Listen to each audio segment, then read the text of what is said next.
अभी रिसेंटली मैं कांस्टेबल से मिली, उसने मुझे कुछ चीज़ें क्लियर करी एंड मैंने रियलाइज़ किया मेरी मॉम ने मेरी अपनी पावर्स का गलत यूज़ किया है।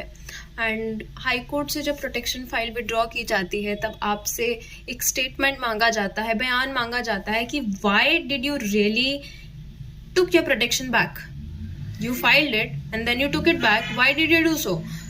तो वो एक रिटन डॉक्यूमेंट मांगते हैं। मुझसे वो नहीं मांगा गया, मुझसे पूछा ही नहीं गया, मुझसे सिर्फ आधार कार्ड लिया था, ऐसा मुझे लगा। But that constable told me, जब मैं उसको ये पर्टिकुलर लेटर दिखा रही थी कि मैं डेंगू के कारण एडमिट थी हॉस्पिटल में, एंड उस टाइम पे कांस्टेबल आके मुझसे एक पेपर पे साइन करवा के लेके गया।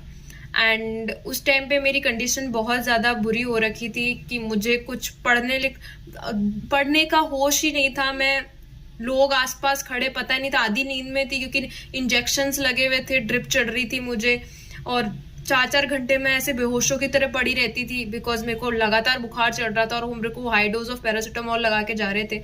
तो मुझे बिल्कुल आइडिया नहीं है कि उस पेपर पे क्या लिखा था, पर मैंने उस पेपर की फोटो जरूर खींची थी।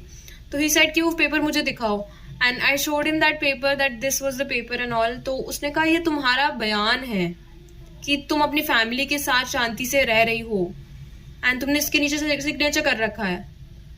मैंने फिर उसको नोट डाउन कराया कि ऊपर देख कि इसके अंदर थाना इंचार्ज मेरी मॉम है, मैंने बयान नहीं दिए, मुझे स्टेशन में मेरे बुलाया नहीं गया, मैं स्टेशन गई ही नहीं, ये जबरदस्ती किया गया था। एंड ये बहुत बुरी चीज थी मेरे लिए।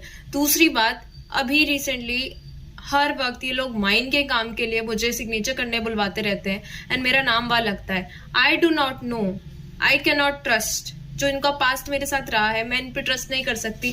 क्या भरोसा है जो माइन की चीजें ये लोग मुझ पे जो मेरा सिग्नेचर इस पे करवा रहे हैं, it's not gonna affect my future.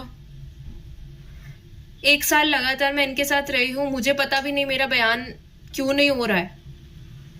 In fact मेरे वर्क प्लेस में मेरे बॉस मुझे बोल रहे हैं कि तू जॉब छोड़ दे because you should not do the job right now. And वहां पे रिश्ते आ रहे हैं मेरे। वो तो अभी अच्छी बात है कि मैंने दूसरी जॉब उसके बाद